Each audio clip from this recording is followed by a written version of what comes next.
Բոլոր երեք առանցքային ուժերն էլ ընդ որում հայտարարել են հանուն արդարության, որ իշխանության գալու պարագայում չենք պատրաստվում չեղարկել Հայաստանի ստանձնած միջազգային պարտավորությունները։ Պատճառն էլ ենք ասել։ Ասել ենք ոչ թե ստորագրված փաստաթղթերը լավն ենք համարում, այլ համարում ենք, որ Նիկոլ Փաշինյանի ամբարտավանությունը չունենք բանակցությունները զրոյական կետից սկսելու, որտեղ դա կարող է կատաստրոֆայի կամ ազգային աղետի հասցնել։ Այստեղ որտեղ տեսան մարդիկ ռևանշիզմ կամ հիմա ռևանշիզմի ներքին դրսևորման մասին խոսեմ։ Եթե քաղաքական լեգալ կուսակցություններ մասնակցում են ընտրություններին ու փորձում են հաղթել ընտրությունների ինստիտուտի միջոցով, սրա ռևանշը ո՞րն է։ Այսինքն ռևանշը, ասենք շախմատային լեզվով ռևանշը բացասական բան չի։ Գիտեք, եթե փրփուրը հանում ենք, իրանց ասած ռևանշը հետևյալն է, որ մարդիկ ընտրությունների ճանապարհով ուզում են գան իշխանության։ Գիտեք, ստեղ բանը բացասականը ո՞րն է, այդ եմ ուզում հասկանամ։ Նույնիսկ ֆուտբոլում ենթադրենք առաջատար ուժեր կան, թիմեր կան, ենթադրենք Ռեալն ու Բարսելոնան։ Երբ որ Ռեալը հաղթում է, կատալոնացիները 6 ամիս սպասում են, որպեսզի պատասխան խաղում ռևանշի հասնեն, բայց այս դեպքում ռևանշը շատ ռացիոնալ շերտ ունի, որովհետև ազնիվ մրցակցությամբ հաղթելու ցանկության մասին է։ Հիմա, եթե իրենք բեսպրիձելի են դիմում, օրինակ, գնում են 70 տարեկան մարդուն,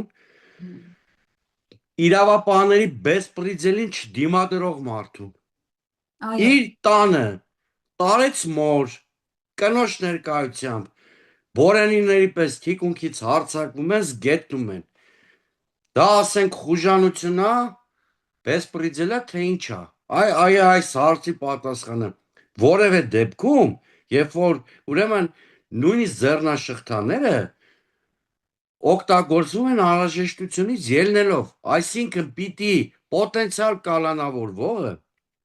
պոտենցիալ հանցագործը կամ կասկածյալը դիմադրության նշաններ ցույց տա, անհնազանդությամբ վարքագիծ ցուցաբերի, ինչ-որ նրա մոտ վտանգավոր վարքագծային կանոններ հայտնաբերեն, որպեսզի դիմեն ծայրահեղ միջոցների օգնությանը։ Նույնիսկ այդ տեսանյութում, իրանց նկարած տեսանյութում երևում է, որ մարդը խաղաղ տան դուռը բացում է, հրավիրում է ներս այդ բորենիներին, որոնք փակ դեմքերով ներխուժել էին տարածք։ Ասենք մարդը թիկունքով, այս մարդիկ նույնիսկ հասարակական բարոյական միջավայրում չեն մեծացել, որտեղ մեզանից յուրաքանչյուրի մեծերը մեզ զգուշացրել են, որ մարդուն թիկունքից հարվածելը շատ տգեղ եղտամարդի երևույթ է։ Դա ընդունված չի նույնիսկ մարդկային հարաբերություններում։ Հիմա փոխանակ մենք շատ խիստ գնահատական տանք իրենց գործողություններին, ասենք 8000 մարդու գործազուրկ եք դարձրել ընդամենը 2-3 օրվա ընթացքում։ Այդ մարդիկ զրկվել են իրենց եկամտի եւ ապրուստի միջոցից։ Այդ մարդիկ պիտի վարկեր սպասարկեն, հնարավորություններ չունեն։ Փոխանակ մենք դրա մասին բարձրաձայնենք, խոսում են իրենք ռևանշիստ։ Ինչ ռևանշի կամ այդ ինչ մի բանական ռացիոնալ բացատրություն կա, որը կարող է արդարացնել որևէ մարդու նկատմամբ քաղաքական ահաբեկչության այն տեսարանը, որ մենք տեսանք Ծառուկյանի նկատմամբ կիրառվող, կամ որ Սամվել Կարապետյանն ու Գագիկ Ծառուկյանը քաղաքական հայտ չներկայացնեին, արդյոք նրանցից կխլվեր հեծը կամ ցեմենտի գործարանը։ Խիստ կասկածում եմ, որտեվ հայտնի այլ օլիգարխներ կան, որոնցից ոչ մի բան չի խլվում։ Չէ, օրինակ, մենք որտեվ իրենք չկան քաղաքականության մեջ կամ լոյալ են իշխանությանը։ Հիմա ում համար պարզ չի, որ ոչ մի ռևանշ էլ չկար։ Այս մարդիկ խոշոր կապիտալի երկու ներկայացուցիչ քաղաքական հայտ ներկայացրեցին, որից հետո այս մարդկանց դեմ սկսվեց տոտալ ճնշում։ Սամվել Կարապետյանից խլեցին հեծը կամ շատ մոտ են այդ հանգրվանին, հիմա սկսում են նույն պրոցեսը Գագիկ Ծառուկյանի հանդեպ։ Սա ուրեմն քաղաքական հաշվեհարդարի գործիք են դարձել պետական բոլոր ինստիտուտները ու երկու խնդիր են սպասարկում։ Մեկը չեզոքացնում լրացնում են դիմադրության բոլոր կենտրոնները, երկրորդով շատ էլի կարևոր խնդիր են լուծում, բայց մենք այդ մասին շատ քիչ ենք խոսում, չգիտեմ ինչի։ Կուլակաթափություն են անում։ Այսինքն,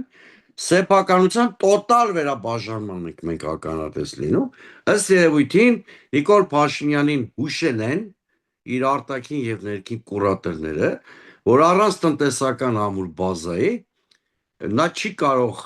իշխանությունը երկարաձգել կամ կայուն իշխանություն ունենալ, ահա Նիկոլ Փաշինյանը զբաղված է սեփականություն խլելով։ Այս մարդկանց սեփականությունը խլելու կամ յուրայիններին դա բաժին հասնելու կամ չգիտեմ ինչ անելու։ Ես մի զարմանալի բան էլ տեսա այս ընթացքում։ Օրինակ ինչ-որ դատական գործով մտել էին Իշխան Սաղաթելյանից տուն խուզարկության։ Ես առաջի անգամ եմ տեսնում, որ մտել մարդու տուն խուզարկության, սովորական գողի պես զարդեղ են փող, ինչ աշտերին են գնում այդ մարդու տունը, վերցնեն գնան։ Սա բանը իրավապահ մարմինների գործելավոճ չի։ Սա իսկական բանդիտիզմ է, որի հետևանքները Նիկոլ Փաշինյանը անդունդի եզրին է ինքն իրեն եւ երկիրը կանգնեցրել։ Այս սցենարները, որ այսօր ինքը բեմականացնում է, նվաստացնելով ընդդիմադիրներին, ահաբեկելով հասարակությանը, վաղը չոքելու է իր դեմ։